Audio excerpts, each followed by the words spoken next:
I mean, everybody's available tonight. I think it was Al. I guess, we'll put into, you may have some rest tomorrow, I'm sure, definitely. Yeah, Al's out tomorrow for sure.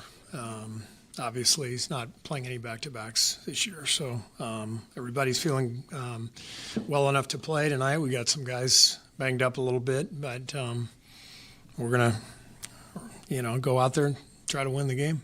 Still day-to-day with Jonathan? Yeah. Seen any improvement or? Nothing to report. Yeah. Where are you at on how you guys are playing defense right now? Like how do you feel about? A lot better. Yeah, our defense has improved a lot during this road trip. I think we're getting better with our concepts, loading up in transition, not letting guys dribble through the cracks and get to the rim. I think in general we're containing penetration better, and so I feel a lot better about it now than I did even a week ago. Coach, obviously last time Steph was in this building, he had a night to remember. Take me back to that game and beyond his hot hand. What do you remember working so well against those matchups for him, and how do you hope to utilize him tonight? It's never about matchups. It's never about schemes. It's never about what plays we run. It's just about Steph being one of the greatest players of all time. And there are certain nights where it doesn't matter what the defense does. Doesn't matter who's out there. He was just incredible. And we've seen it quite a bit because we're spoiled. But, the game he had here last year was definitely one of his best. You talked a lot about Will to start the season, how much you liked him and how he's played. What have you liked most about what he's brought to the team, either as a starter or off the bench? Well, number one, he just knows how to play at both ends. He's constantly making the right decision with the ball, without the ball, defensively. He's a quick learner. He's learning some new NBA schemes, NBA actions that we see pretty routinely. He's picking up on those things. Main reason he's starting is he complements our best players really well, and that's the name of the game. We've got to put Steph and Jimmy and Draymond in a position to succeed. That's what wins in this league. Everyone has their best two or three players, and how well can you support them and enhance them, and that's what leads to winning. So Will is helping us win. Mike Brown had asked a question last night. I say that because I might have asked it, but it was about cup point differential. And he said that when he was with you, that your philosophy was play it out, just always play it out. Who is this? Mike Brown. Mike Brown. Mike Brown, yeah. You met. I know Mike, yeah. Nice guy. He said that when he was with you, it was always, you just preferred just play that. Yeah. And now we see it in cup games where teams are obviously going for right. the differential and all that. Would you rather it just become? Yes. Yeah.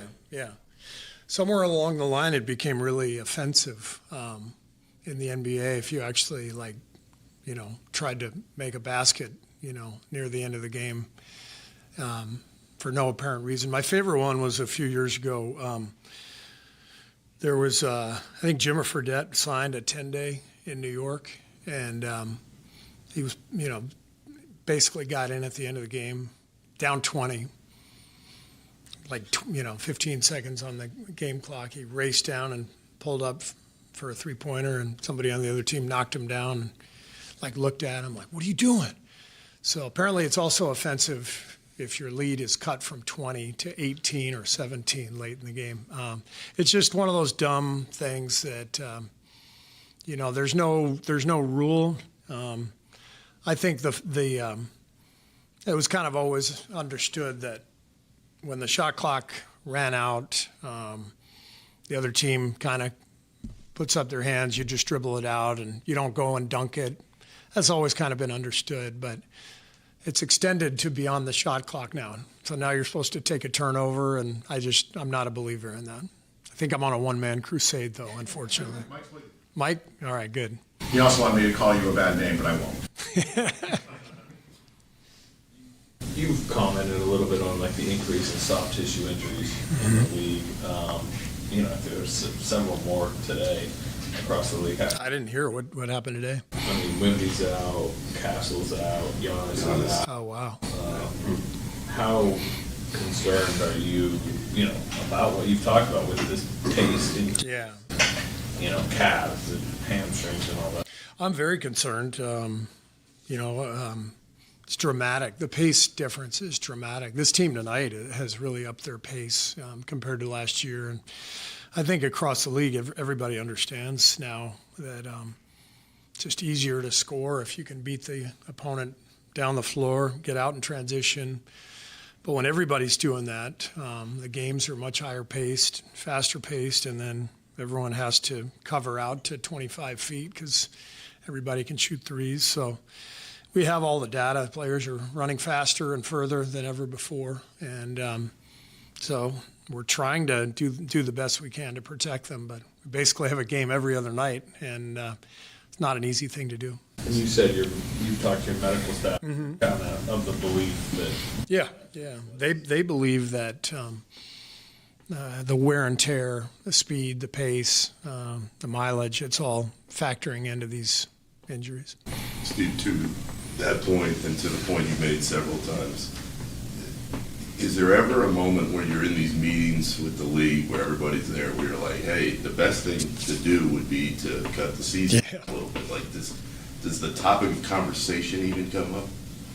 I bring it up. I bring it up a lot, and I just think it's if we're actually focused on the product, it would be great. We literally have not had a single practice on this road trip, not one. We've been gone a week or longer, 8 days, not one practice, because it's just game, and so not only is there no recovery time, there's no practice time. And what was different, back in the day, you did have like 4 and 5 nights, which was not great. But then you'd have 4 days before your next game. And so you'd take a day off and you'd actually have a couple good practices and scrimmage. And so there's no easy answer here. The league has done a great job of trying to protect players by not overloading the schedule with 4 and 5 nights.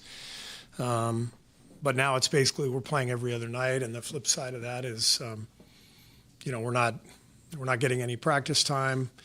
And the wear and tear is there anyway because it's the accumulation of all that, all those games and the speed and the pace and mileage and everything else. Do you feel like you have support in the room from anybody? I mean, the tricky part is, everyone, all the constituents would have to agree to take less revenue. And 2025 in America, good luck in any industry to agree.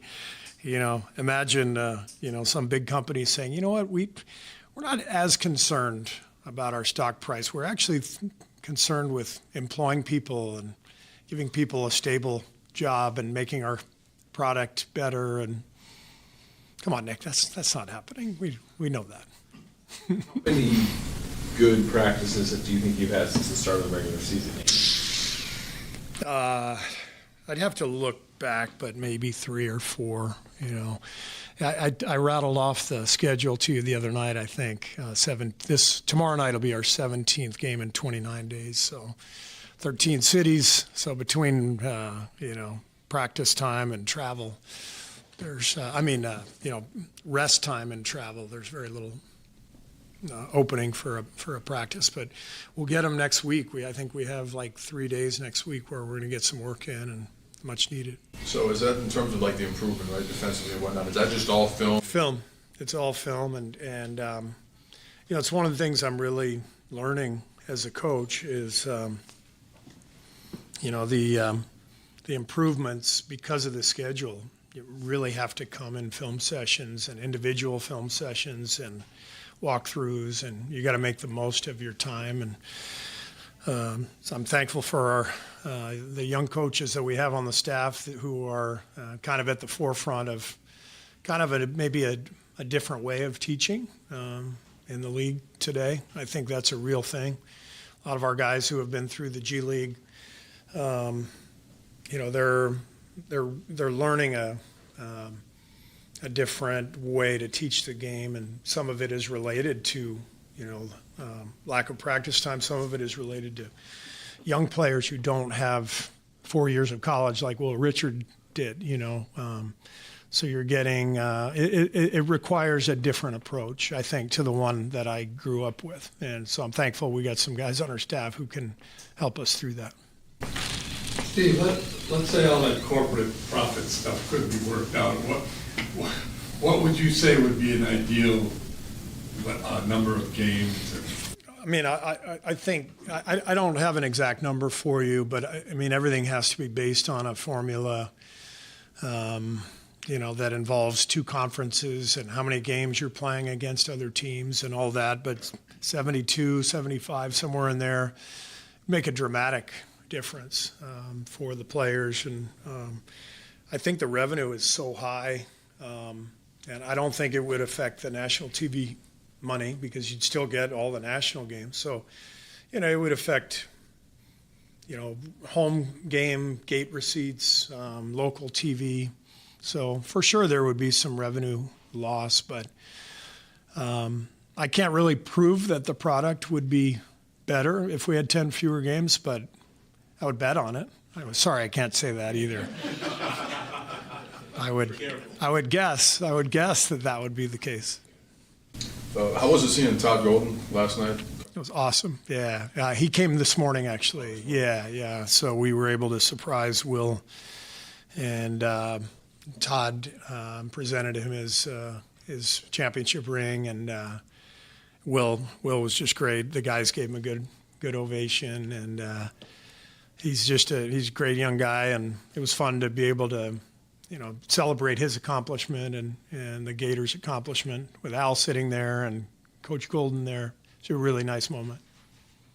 Thanks.